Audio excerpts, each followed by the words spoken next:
Democracy, जिसे आसान भाषा में कहा जाता है लोकतंत्र, हमारे दिमाग ने इस शब्द की खोज की नागरिक शास्त्र की किताबों से, फिर 18 के होने पर यह शब्द फिर से सुना चुनावी रैलियों में। लेकिन इसका पूरा मतलब हम शायद आज भी अच्छी तरह से नहीं समझ पाए हैं। बोले तो मामला थोड़ा टफ है बॉस। इस शब्द को नेट पर खोजोगे तो इसके लंबे लंबे अर्थ मिलेंगे और इसकी डेफिनेशन पढ़कर आप इस शब्द को जान तो जाएंगे लेकिन समझ नहीं पाओगे। और डेमोक्रेसी को समझना है तो इसकी पूरी कहानी सुननी पड़ेगी। तो चलिए शुरू करते हैं डेमोक्रेसी की कहानी। किसी भी बदलाव की अहमियत तब समझ आती है जब आप उस बदलाव से पहले के वक्त को समझे। बस डेमोक्रेसी को समझने की भी यही कुंजी है। तो चलिए यहां से हम गाड़ी को रिवर्स गियर में डालते हैं और शुरुआत करते हैं शुरू वाले टाइम से, जब ये धरती प्लेनेट ऑफ एप से बदलकर प्लेनेट ऑफ ह्यूमन बन रही थी। एप से इंसान बनते लोगों ने कबीलों में रहना शुरू किया, तो कबीलों की सुरक्षा की जिम्मेदारी होती थी कबीले के सरदार की, जिसे अल्फा मेल कहा जाता था। कबीले का सरदार धर्मेंद्र की तरह ताकतवर और समझदार होता था, जो कबीले के लिए शिकार करता और खाने की व्यवस्था भी करता। बस अपनी इन्हीं खूबियों की वजह से वो कबीले वालों का चहेता बन जाता और लोग उस पर भरोसा करते। और जब सरदार इस दुनिया को टाटा बाय बाय कह जाता तो उसी के जैसा कोई और ताकतवर मर्द कबीले का सरदार बन जाता। बहुत टाइम तक बस ऐसी ही गवर्नेंस चलती रही। असल में वो ऐसा दौर था जब जिंदा रहना ही सबसे बड़ी जंग थी, इसलिए लोग सरदार की बातों को सर माथे पर रखते थे और आंख बंद कर उनकी बातों का भरोसा करते थे। अपना ओपिनियन देने की गलती तो बिल्कुल भी नहीं करते थे। सरदार की बात मानी तो कबीले के साथ जिंदा रहोगे, नहीं मानी तो मारे जाओगे। फिर क्या हुआ? फिर इंसान की तरक्की हुई। खेती, कला, आग और पहिए की खोज हुई। समाज का स्ट्रक्चर और लीडरशिप के तौर तरीके बदल चुके थे। कबीले राज्यों में बदले और सरदार राजाओं में। जिनकी बड़ी बड़ी सेनाएं होती थीं, राजा की सोच अब कबीले के सरदार के जैसे सिर्फ शिकार तक ही सीमित नहीं थी। अब राजा अपने राज्य की सीमाओं से पार सोच रहा था।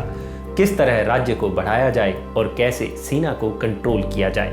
लेकिन राजा के लिए जनता का लगाव पहले की ही तरह जी हुजूर वाला ही रहा, यानी राजा की सुनेंगे और राजा की ही मानेंगे। जैसे हुजूर रखेंगे वैसे ही रह लेंगे। और सवाल तो तौबा तौबा। लेकिन पुरानी परंपरा और इस परंपरा में एक बदलाव आ गया। अब सरदार यानी राजा योग्यता से नहीं बल्कि राजा की ही फैमिली से चुना जाने लगा।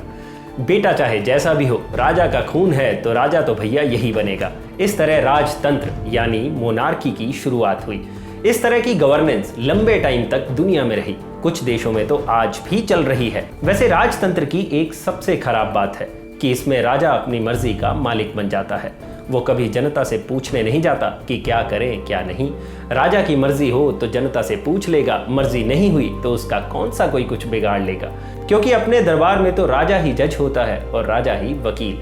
और अगर किसी योजना से जनता की कमर टूट रही है तो हु केयर्स, राजा को क्या पड़ी है कि वो अपने फैलाए रायते को खुद साफ करे। भले स्पाइडरमैन में पीटर पार्कर के अंकल कह गए हों कि बेटा ज्यादा ताकत से ज्यादा जिम्मेदारी आती है, लेकिन असल जिंदगी में ऐसा नहीं होता। ज्यादा ताकत ने राजाओं का दिमाग खराब कर दिया और वो जनता को परेशान करने लग गए। इसके बावजूद जनता का मिजाज पहले जैसा ही रहा, यानी नो सवाल, नो आवाज, नो ओपिनियन। राजा के काम में ना दिमाग लगाएंगे ना टांग अड़ाएंगे। अरे भैया कौन राजद्रोह झेले? ज्यादा दूर ही क्यों जाना, नॉर्थ कोरिया को ही देख लो। वहां के लोग राजतंत्र की वजह से कैसी कैसी यातनाएं झेल रहे हैं, और कोई आवाज उठाता है तो उसे मौत की सजा दे दी जाती है। नॉर्थ कोरिया ही क्यों, अपने देश को ही देख लो। 70 साल पहले यहाँ अंग्रेजों का राज था और हमें ना चाहते हुए भी उनका हुक्म मानना पड़ता था।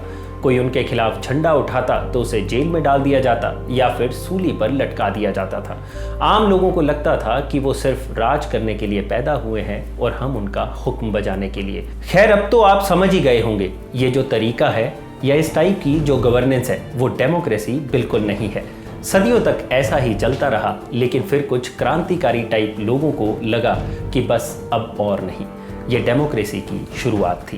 कहते हैं डेमोक्रेसी शब्द का इस्तेमाल ईसा से 600 साल पहले किया गया था, तो आधुनिक इंसान की नस्ल के हिसाब से ये कोई पुरानी बात नहीं है। ये बिल्कुल नया और इनोवेटिव आइडिया है। सोचिए, पहली बार जब किसी के दिमाग में ये आइडिया आया होगा कि अपना राज यानी जनता का राज बुरा नहीं है, कितना खतरनाक आइडिया रहा होगा। ये आइडिया राजाओं ही नहीं, जनता के लिए भी रोंगटे खड़े कर देने वाला होगा। राजा क्यों चाहते कि उनकी पावर कम हो, और जनता तो सोच रही होगी कि ये वाहियात बातें हम सोचे ही क्यों। राजा का काम राज करना है तो वो करता रहे। डेमोक्रेसी से हमें क्या मिलने वाला है? ये कुछ ऐसा ही है जैसे आप शहरों में तो जेंडर इक्वेलिटी की बात करते हैं, और यही सब किसी गांव देहात में किसी महिला को समझाकर देखिए कि उनके अधिकार भी उनके घर के आदमियों के बराबर हैं, तो वो उल्टा डांट देंगी और बोलेंगी अब हम मर्दों की बराबरी थोड़ी करेंगे। तो भैया, जिसने सबसे पहले सेल्फ रूल का प्लान सोचा होगा उसे पता चल गया होगा कि गुरु ये काम इतना भी आसान नहीं है। लेकिन वो लोग पीछे नहीं हटे और इस डेमोक्रेसी के लिए जी जान से लड़े, यातनाएं झेली और अपने अधिकारों के लिए लड़ते लड़ते जान की बाजी लगाने से भी पीछे नहीं हटे, और उनके इसी साहस ने उन्हें क्रांतिकारी बना दिया। डेमोक्रेसी के लिए इन लोगों ने भारी कीमत चुकाई, चाहे वो 200 साल पहले अमेरिका में आई डेमोक्रेसी हो या फ्रांस को मिला स्वराज। इन क्रांतिकारियों ने इसके लिए अपना खून बहाया और कुर्बानियां भी दी। भारत की बात करें तो वो स्वराज ही था जिसके लिए लाला लाजपत राय ने माथे पर लाठी खाई और भगत सिंह ने हंसते हंसते फांसी के फंदे को चूम लिया। आज़ाद ने तो स्वराज के लिए खुद को ही मिटा दिया। ऐसे ही अनगिनत क्रांतिकारियों ने अपने खून की कुर्बानी दी, तब जाकर हमें स्वराज मिला है। अब एक लंबी सांस लीजिए और सोचिए, जिन लोगों ने स्वराज के लिए अपनी जान दी वो स्वराज नहीं देख पाए। उन्होंने अपनी आने वाली पीढ़ियों यानी हमारे लिए ये सब किया।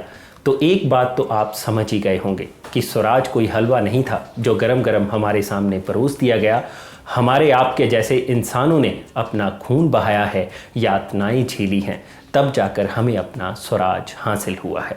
ज़रा सोचिए, अगर ये लोग हमारे लिए नहीं लड़े होते तो आज स्वराज के बिना हमारी ज़िंदगी कैसी होती।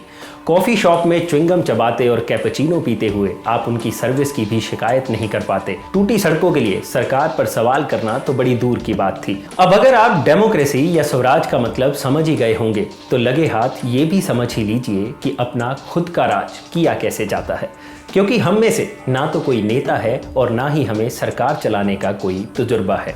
लेकिन डेमोक्रेसी का पार्ट होने की वजह से ये हमारी जिम्मेदारी है कि हम देश चलाने में अपना योगदान दें। अब आप पूछोगे ये सब होगा कैसे? तो इसके लिए सबसे ज़रूरी चीज़ है कम्युनिकेशन, मतलब बिंदास बातचीत और ओपिनियन शेयरिंग, पूरी लल्लन टॉप स्टाइल। लेकिन इस कम्युनिकेशन का भी अपना ही तरीका है। जैसे उम्मीदवार जनता को बताते हैं कि क्यों वो उनके लिए परफेक्ट है, और जनता बताती है कि वो उनके काम से खुश है या नहीं। जनता और नेता के बीच का यही कम्युनिकेशन डेमोक्रेसी की ज़रूरत है। लेकिन आज ये योजना टोटली फ्लॉप होती नजर आ रही है बॉस। जब टेक्नोलॉजी नहीं थी तो लोग नेताओं से बात नहीं कर पाते थे। फिर सोशल मीडिया के ज़माने में लगा कि अब हम किसी मुद्दे पर खुलकर बात कर पाएंगे, लेकिन हुआ उसका उल्टा। और इसकी वजह है सोशल मीडिया की कुछ खामियां, जैसे ट्रोलिंग, गाली गलौज, एडवर्टाइजिंग और डेटा सिक्योरिटी की कमी। ये खामियां हमारी आवाज़ को सही जगह पहुंचने नहीं देती और जनता के मुद्दे सोशल मीडिया के शोरगुल में कहीं गुम से हो जाते हैं। लेकिन एक ऐप ऐसी भी है जिसमें इस तरह की कोई भी खामी नहीं है। इस ऐप का नाम है गवर्नाई। गवर्नाई ने कम्युनिकेशन की प्रक्रिया के लिए ऐसा स्पेस मुहैया करवाया है जो डेमोक्रेसी की बेसिक ज़रूरत को पूरा करता है। कभी ऑनलाइन धरना प्रदर्शन सुना है? नहीं ना? तो आप इस ऐप पर वो भी कर सकते हैं। अब हर बात पे रामलीला मैदान जाने की ज़रूरत नहीं है। यही नहीं, आप ज़रूरी मुद्दों पर किसी से भी डिस्कशन कर सकते हैं और सोल्यूशन भी सुझा सकते हैं। इस ऐप के ज़रिए घर बैठे आप अपने चुने हुए प्रतिनिधि की खबर लेते रहते हैं। कुछ सांसद विधायक ऑलरेडी इस प्लेटफॉर्म पर आ चुके हैं, जैसे अरविंद केजरीवाल, उदित राज, रमेश बिधूरी, पप्पू यादव, राम मोहन नायडू, संजय सिंह, दुष्यंत चौटाला वगैरह। इस ऐप पर आपको ओपिनियन पोल का बार चार्ट और ग्राफ दिखता रहेगा, जिससे आपको ये पता चलता रहेगा कि जनता किसी इशू पर किस तरह रिएक्ट करती है। आज तेजी से सर उठाती फेक न्यूज़ के चक्कर में आप ना फंसे, इसके लिए ऑल्ट न्यूज़, बूम और हॉक्सलेयर जैसी वेबसाइट की व्यवस्था भी है। कुल मिलाकर गवर्नाई देश के नागरिकों के लिए साफ और सेफ कम्युनिकेशन का प्लेटफॉर्म है। यहाँ गलत भाषा और पर्सनल अटैक का कोई चांस ही नहीं है। और सबसे बड़ी बात, इस ऐप पर जूता, चप्पल, ईयरफोन, शैम्पू वगैरह की कोई एडवर्टाइजमेंट ना होने की वजह से डेटा चोरी का कोई खतरा भी नहीं है। लेकिन हाँ, सिर्फ उम्मीदवार यहाँ अपना प्रचार कर सकते हैं। लेकिन उसके लिए वो रजिस्ट्रेशन के टाइम पर आपकी कोई पर्सनल इंफॉर्मेशन जैसे ईमेल आईडी या फ़ोन नंबर वगैरह नहीं मांगेंगे।